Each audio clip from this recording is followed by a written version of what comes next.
Windows capture. I want to be able to display something that is showing on one of my computer screens as part of my live stream. I'm going to show you how to do this in a couple different formats, a couple different ways. So let's jump in.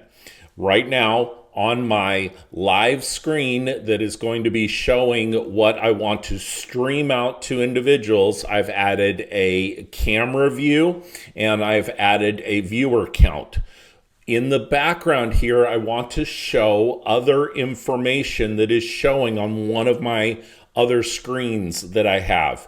And I want to be able to incorporate this into my live stream so that as data is changed on the screen that I'm reading from, it will also be shown on my screen. So the way we do this is that we have a scene. This is the Chrome with camera scene, and I'm adding an additional source. When I go to add an additional source, the source that I'm going to add is going to be window capture. And I select the window capture and add the source. This is compatible with most browsers and programs that are on your computer. We're first going to start with a browser. So if I add the source, it's going to ask me to name a source. I can either pick a existing one like subscriber count. I have a video showing you how to add a subscriber count onto your screen, and we use Windows Capture to do so. In this case, I'm going to put a new window capture on my screen so that I see this. When I add the source, it's going to give me a drop-down window here. And the drop-down option is going to allow me to select what source I want to get the data from. In this particular case, I can scroll down and you can pull from programs that are running on your computer, or it will also identify the browsers that you have open on your computer. So in this particular case, I'm going through here, I'm looking at this, making sure that my browsers are able to show up. And let me refresh this list.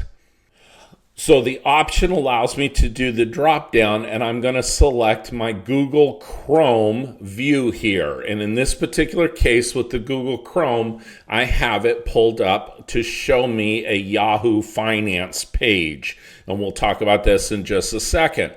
If I want to show any of the windows with empty names, if I had chosen that, then it will show me also Control Center. It shows me other options that are available on my computer that may be data sources. If I wanted to show the clock on my computer, this would be one of the options that I may want to use.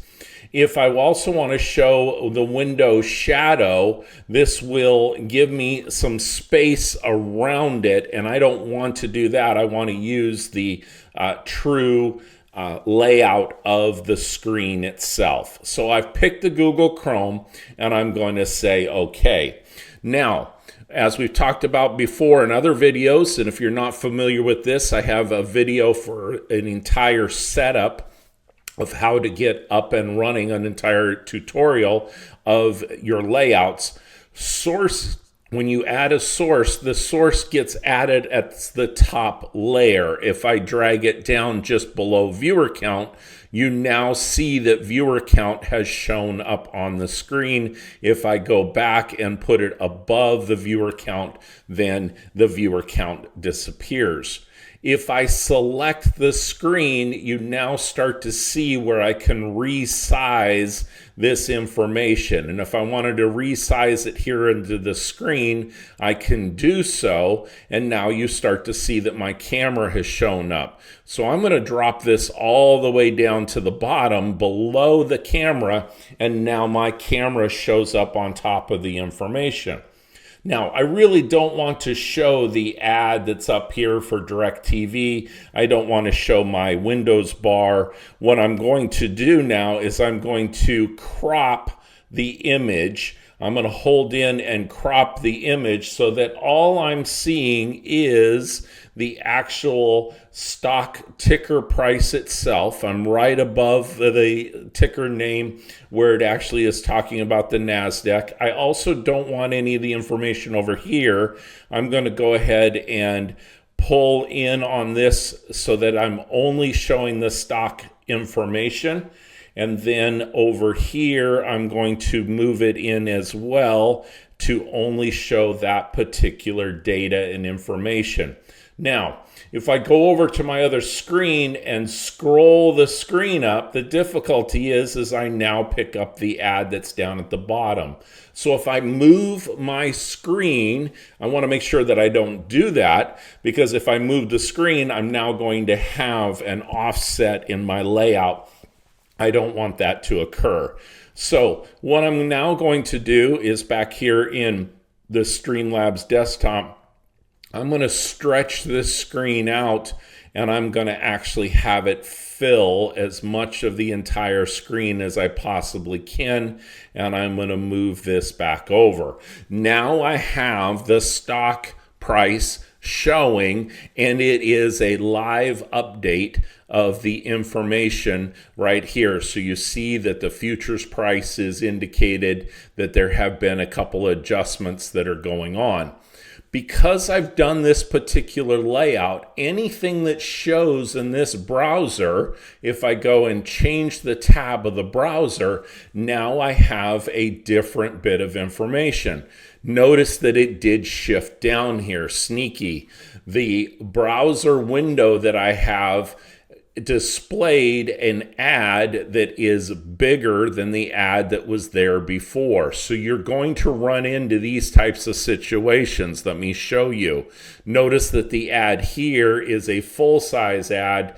When I go back to the other one, it is a smaller ad. So where I had it placed and sized, you're going to have the difficulty of the individual screens. So take that into consideration when you're doing your layouts of your information of what you want to show up. Again, I go back over here to my screen, make sure that my Chrome browser is showing up. If I go back to Delta, I may have to refresh this particular screen. It's showing a smaller ad this time, and so the layout is there. The usage of this, what I was looking and attempting to do, is that I could switch back and forth between the particular screens. You see that there has been an update of the stock price as well. I could have a narrative that I'm talking about and show this information. When I was done talking about it, I would click down here again on Windows Capture, and then I would go ahead and hide that data. And there you go. Now my screen is cleared and blank. That is using a Chrome browser. It also works with Firefox, Safari, whatever you have showing on your screen. We're now going to do a secondary source. And I'm going to add a source here. I'm going to go back to Windows Capture. And when I go to add the source, I'm now going to give it another Windows Capture. So I'm going to give it a secondary name. I'm going to add this particular source. And in this case, I'm going to put an Excel file. So again, when I have my Excel that is showing over here, I can do the same thing with my screen. I can scrunch it in so that you don't see all of the data and information. If I wanted to expand it a bit, then I would be able to do that with the screen, and I could drag it again below the other captures. So if I go to show my stock price right now, it doesn't show because it's behind. You see the green outline that it's behind the spreadsheet. I would have to turn off the spreadsheet and turn on the Windows Capture. But what this would allow me to do is then go in and say, okay, 114.33, 114.33 was the closing price. I was saying that to myself so that I could then put put it over on the spreadsheet, and there you see it on the field that it was actually highlighted. Any of the changes that I make over here on my sheet will now show you that I'm doing the information. So those are window captures that you have. And if I didn't want to show all of this, if I only wanted to show the bit of information that was there, I am in full control again of cropping the information. I could even move this over to the side and show my calculations that I was doing on the same screen. So again, I've layered the information and could do updates as I was going through. So there's plenty of uses that this could be used for.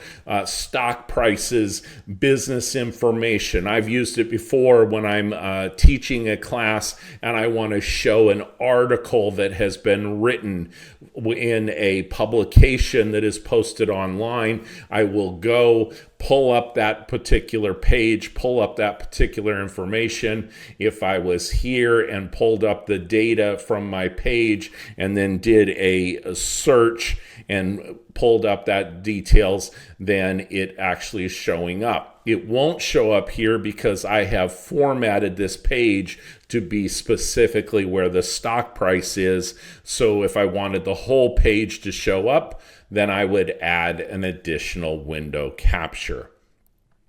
So, couple different uses. You can use it for your spreadsheets. You can use it for an application. If you were editing a document and you were writing this, if you wanted to show someone your output in a live stream that you were getting from ChatGPT and AI, this would give you the opportunity to do so.